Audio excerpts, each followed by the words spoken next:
बिस्मिल्लाहिर्रहमानिर्रहीम। अस्सलामुअलैकुम वरहमतुल्लाहि वबरकातुहू। बच्चों, उम्मीद है आप सब खैरियत से होंगे। बेटा, हमारा लेक्चर चल रहा था फिज़िक्स क्लास 9 चैप्टर नंबर 1 और इसकी हम एक्सरसाइज कर रहे थे। हमने एक्सरसाइज के 1.7 तक क्वेश्चन कर लिए थे और बाकी के क्वेश्चन आज के लेक्चर में हम डिस्कस करेंगे। हमारा क्वेश्चन है 1.8, what do you understand by zero error of a measuring instrument.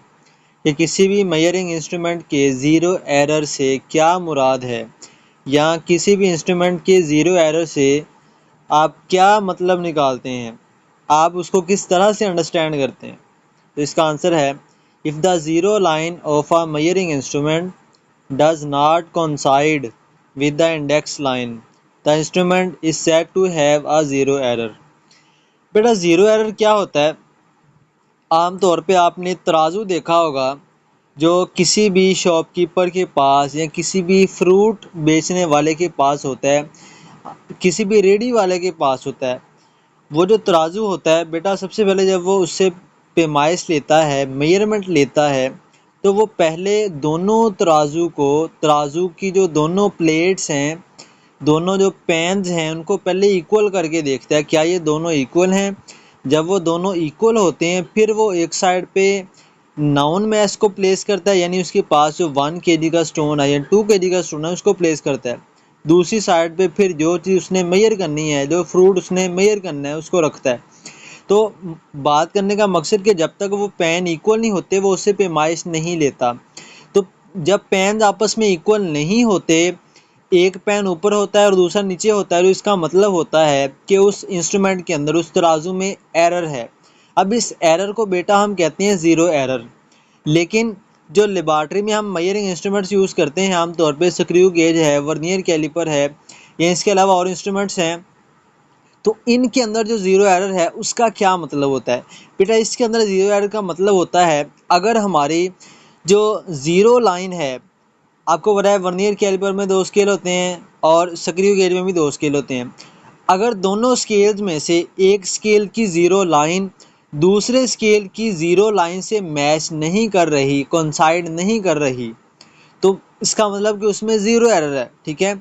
और हमारे आंसर के मुताबिक अगर हम अपने आंसर को देखें तो ज़ीरो लाइन किसी भी इंस्ट्रूमेंट की इंडेक्स लाइन से अगर मैच ना करे, इंडेक्स लाइन के साथ कोइंसाइड ना करे, इंडेक्स लाइन से आगे हो या पीछे हो, तो हम बोलेंगे कि हमारे इंस्ट्रूमेंट के अंदर एरर है। कौन सा एरर है? ज़ीरो एरर है। इससे अगला क्वेश्चन है बेटा, why is the use of zero error necessary in a measuring instrument. कि किसी भी मेजरिंग इंस्ट्रूमेंट के अंदर ज़ीरो एरर क्यों नेसेसरी है, क्यों ज़रूरी है, क्या वजह है कि हम किसी भी इंस्ट्रूमेंट में पहले ज़ीरो एरर फाइंड करते हैं, इसकी क्या वजह है। जैसे पहले आपको बताया कि वो जो फ्रूट बेचने वाला है, सब्ज़ी बेचने वाला है, वो पहले तराजू को बैलेंस करता है। वो क्यों बैलेंस करता है? वो पहले ज़ीरो एरर को क्यों फाइंड करके रिमूव करता है, इसकी वजह क्या है, वो हमने डिस्कस करनी है। इसका आंसर है बेटा, zero error is necessary for measuring instrument to get accurate results.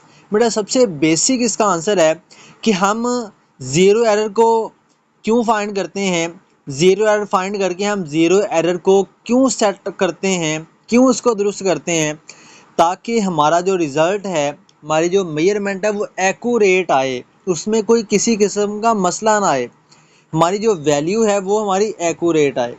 And it also helps in checking the instrument whether it is working right और whether it is working wrong. बेटा, सबसे पहला point कि हम ये चाहते हैं कि हमारा जो रिज़ल्ट है, हमारी जो वैल्यू है, जो ऑब्जर्वेशन के बाद हमारा आंसर है, वो हमारा आंसर एक्यूरेट आए, यानी हमारे पास जो रिजल्ट्स हैं वो बिल्कुल एक्यूरेट हैं, उसमें किसी किस्म का मसला ना हो। पहली बात ये है। दूसरी बात क्या है कि हम ये ज़ीरो एरर हमारी हेल्प करता है किस में, ये चेक करने में कि जो हम इंस्ट्रूमेंट इस्तेमाल कर रहे हैं, आया कि ये इंस्ट्रूमेंट दुरुस्त है, क्या ये दुरुस्त पैमाइश दे रहा है या नहीं, क्या ये वर्किंग दुरुस्त कर रहा है या नहीं। तो अगर हमारा ज़ीरो एरर नहीं आ रहा है इंस्ट्रूमेंट के अंदर, तो इसका मतलब कि हमारा इंस्ट्रूमेंट क्या है? दुरुस्त है, वो सही पैमाइश दे रहा है हमें, वो दुरुस्त काम कर रहा है। लेकिन अगर उसके अंदर ज़ीरो एरर है और हम उससे पैमाइश ले रहे हैं, तो मतलब कि वो वर्किंग दुरुस्त नहीं कर रहा। तो ये 2 पॉइंट है। पहला पॉइंट कि एक्यूरेट रिजल्ट देता है, दूसरा पॉइंट हम इसे चेक कर सकते हैं कि हमारा इंस्ट्रूमेंट सही काम कर रहा है या गलत काम कर रहा है। इससे अगला क्वेश्चन है बेटा, what is a stopwatch? What is the least count of mechanical stopwatch you have used in laboratories?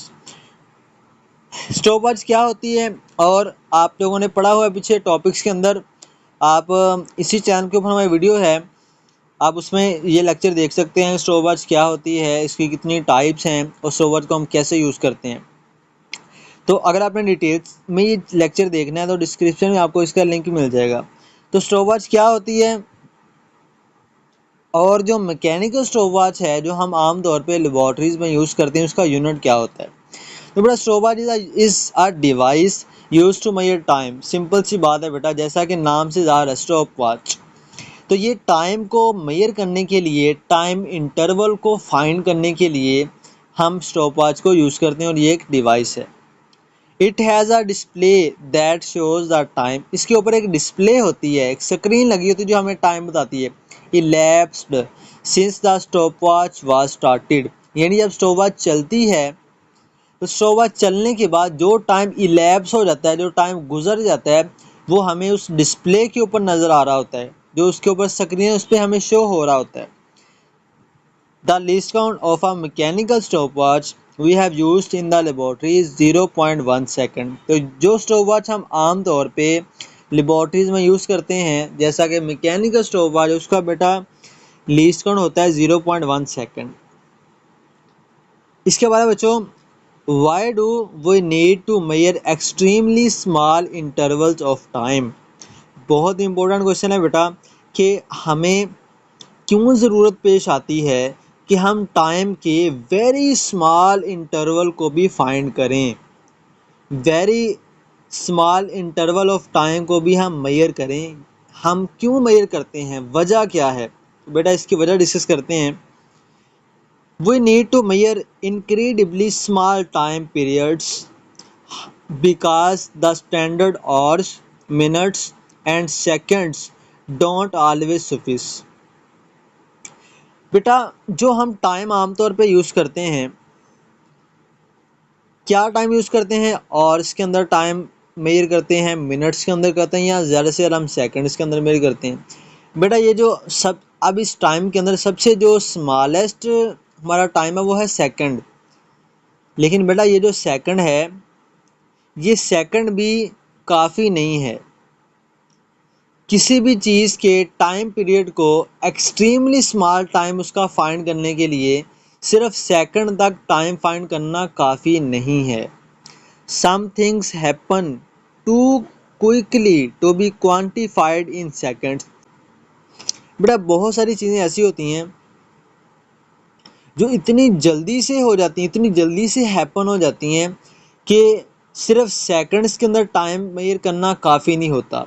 वो सेकंड के भी अगर हम पार्ट्स कर दें, सेकंड के भी को 10 पार्ट कर दें, 20 पार्ट्स कर दें, 100 पार्ट्स कर दें, तो उन 100 पार्ट्स के अंदर अंदर वो जो काम है या वो जो चीज़ें हैं वो परफॉर्म हो जाती हैं, वो हैपन हो जाती हैं। या कोई चीज़ मूव कर रही है तो वो सेकंड से भी स्मॉल टाइम के अंदर वो अपनी मूवमेंट को मुकम्मल कर लेती है। तो हमें सिर्फ सेकंड तक टाइम जो है ये मेजर करना ये काफ़ी नहीं होता। It's much easier to explain a really quick occurrence in terms of 2.3 microseconds। तो बेटा सेकंड्स की बजाय हम माइक्रो सेकंड के अंदर अगर हम टाइम को मेजर करें तो ये हमारे लिए ज़्यादा इजी होता है, ज़्यादा आसान होता है, rather than 0.00000023 सेकंड। तो बेटा ये इतने ज़ीरोज़ लिखने की बजाय हम क्या करते हैं, हम 2.3 माइक्रो सेकंड लिख देते हैं, क्योंकि हमें पता है माइक्रो किसके इक्वल होता है और हमें बाकी जितने भी प्रीफिक्सेस हैं सबके बारे में पता है।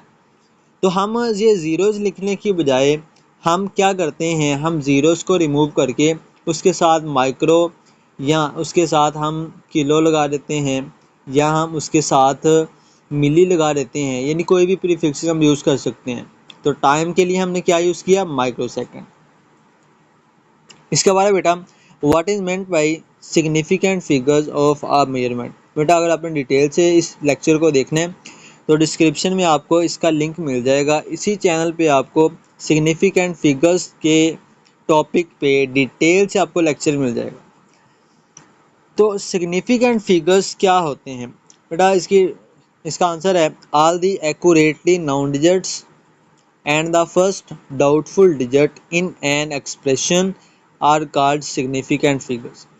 बेटा जितने भी एक्यूरेटली नाउन डिजिट्स होते हैं और जो पहला डाउटफुल डिजिट होता है किसी भी एक्सप्रेशन में, उसको हम कहते हैं सिग्निफिकेंट फिगर।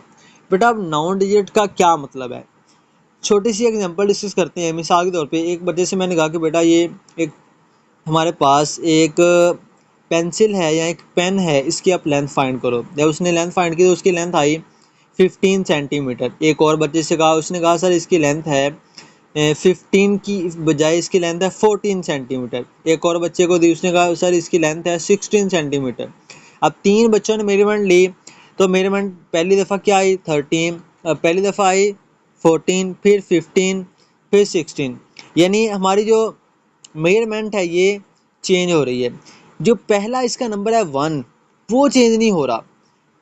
14 के अंदर भी 1 आ रहा है, 15 में भी आ रहा है और 16 में भी 1 आ रहा है, मतलब 1 चेंज नहीं हो रहा। तो इट्स मीन जो 1 है ये हमारा एक्यूरेटली नाउन डिजिट है, ठीक है। और इसके बाद वाला जो डिजिट जो चेंज हो रहा है, तो इसके बारे में हम डाउटफुल हैं कि ये 14 है, 15 है, 16 है। तो ये जो डाउटफुल डिजिट है ये भी एक्यूरेटली नाउन डिजिट के साथ फर्स्ट जो डाउटफुल डिजिट है, ये दोनों जब आपस में मिलते हैं तो फिर बनता है हमारे पास सिग्निफिकेंट फिगर्स। तो बेटा सिग्निफिकेंट फिगर क्या होते हैं, सबसे पहले एक्यूरेटली नाउन डिजिट, यानी वो वाला डिजिट जो चेंज नहीं हो रहा, जो फिक्स है, जिसके बारे में हमें कोई डाउट नहीं है। एक तो वो डिजिट, और दूसरा जो हमारा फर्स्ट डाउटफुल डिजिट है, यानी पहला डाउटफुल डिजिट। याद रखना है डाउटफुल डिजिट हमेशा एक ही होता है, डाउटफुल डिजिट दो नहीं हो सकते, ठीक है। जो एक्यूरेटली नाउन डिजिट्स हैं इसके आगे हमने लिखा है एस, यानी डिजिट्स, तो इट्स मीन ये एक से ज़्यादा हो सकते हैं, लेकिन जो डाउटफुल डिजिट है ये हमेशा एक होगा। तो जब ये दोनों आपस में ऐड होते हैं तो हमारे पास क्या बन जाता है, significant figures. Significant figures of a given number are those significant or important digits which convey the meaning according to its accuracy। तो बेटा ये जो सिग्निफिकेंट डिजिट्स होते हैं ये एक्यूरेसी, ये हमें बताते हैं कि कोई भी वैल्यू कितनी एक्यूरेट है, कहाँ तक दुरुस्त है, ठीक है। इसके बाद अगला क्वेश्चन है 1.13, how is precision related to the significant figure in a measured quantity. उसने कहा कि जो प्रिसीजन है इसका सिग्निफिकेंट फिगर के साथ क्या रिलेशन है, क्या ताल्लुक है। तो इसका आंसर है बेटा the greater the number of significant figure the greater the precision. Each significant figures increases the precision by a factor of 10। More significant figure means greater precision. तो बेटा जितनी ज़्यादा सिग्निफिकेंट फिगर होंगे हमारे पास, जितने number of significant figure greater होंगे, हमारी जो प्रीसीजन है वो भी उतनी ही ज़्यादा होगी। तो इसका रिलेशन क्या है कि ये आपस में दोनों क्या हैं, डायरेक्टली प्रोपोर्शनल हैं। अगर सिग्निफिकेंट फिगर ज़्यादा हैं तो प्रीसीजन भी हमारी मोर एक्यूरेट होगी, यानी प्रीसीजन भी हमारी ज़्यादा होगी। और अगर सिग्निफिकेंट फिगर हमारे पास कम है, ग्रेटर नहीं है, तो हमारे पास प्रीसीजन भी ग्रेटर नहीं होगी, कम होगी। तो ये था बेटा आज का हमारा आर्टिकल, आज का हमारा लेक्चर। उम्मीद है कि आपको सारे क्वेश्चन अच्छी तरह से समझ आ गए होंगे। तो बहुत सारा अपना ख्याल रखिएगा। अल्लाह हाफिज़।